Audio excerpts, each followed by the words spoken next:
Hello, this is again another video for our Saray YouTube channel. But this time, let's talk about paraphrasing. But before that, let us have a simple definition. What is paraphrasing? Paraphrasing is a form of note-taking that involves rewording ideas. What does it mean? As a writer, you should know how to paraphrase statements from other books, other sources, because you cannot avoid copy paste nowadays, especially, you know, using technology. Very rampant online cheating. It is a very obvious they use through with book writing. Book writing is a form of cheating. Sometimes some authors or writers write or indicate cheating statement, plagiarize statement. I mean, because they do not know how to paraphrase. Now, what is paraphrase in general? From the word rewarding, the original text from your sources, for example, can be reworded by using your simple state sentences. But you cannot reword or paraphrase the definition from encyclopedia, from Webster dictionaries, from other general references, because those are considered as authorities in writing a sentence. So that is not plagiarized statement if you use encyclopedia, dictionary, or any general reference. Since paraphrasing focuses on the details and not only on the main idea, the length of a paraphrase text is almost the same as that of original text. Normally, writers read first the original text before they paraphrase it. That is the scenario. The paraphrasing is typically done to simplify complex texts. Now, there are 9 strategies to paraphrase. They use this to reward sentences. Number one, as I said, as a writer, you should understand, or of course, read first. That is the first requirement. Read the passage thoroughly and fully comprehend it. So that is the first strategy to paraphrase the ideas of some authors. So as I said a while ago, please read and understand the original text before you paraphrase it. Number two, highlight the relevant words and phrases in the passage and retain them in your paraphrase text. However, you need to present these words and phrases in a different manner. What does it mean? So if you're going to paraphrase statements, but you have to make emphasis or highlights those that is a really original word from the original text. For example, the author give emphasis to the word community.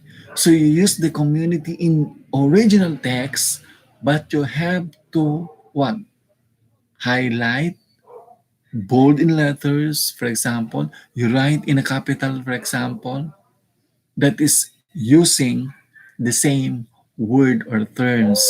Number three, you may also annotate the text if needed to help Make sense of details from the original text in your own way. For example, in the first sentence, let's say, remember to guard your privacy. The word guarder can be paraphrased. Observe your privacy. That is paraphrase. You may also annotate. What does it mean? Annotation is also rewarding. Make it a point that there is a parallelism of the details. Refrain from constantly looking at the original text when paraphrasing. Doing so, many tempt you to copy the exact words from the text. Yes, there is a tendency to copy paste the original statement of the author instead of paraphrase. Why? Because of the word, what? Original text. When paraphrase text in the word level, use a synonym that fits the text. Rephrase the words that can be changed, common terms, and retain those that cannot be changed, proper terms. You can change the common nouns, but not the proper nouns. Okay? When paraphrasing text in the sentence level, transform an active sentence into passive or transform a complex sentence into simple sentence, or you ensure the content from the original text expressed in different ways. Welcome to live chat. Remember to guard your privacy and abide by our community guidelines. How do you paraphrase that? So, observe your privacy. You are now here. Welcome is retained. The word welcome cannot be changed because there is no other word, there is no other term for that.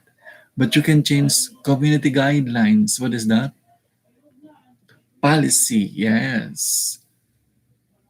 Retain the tone of the original text.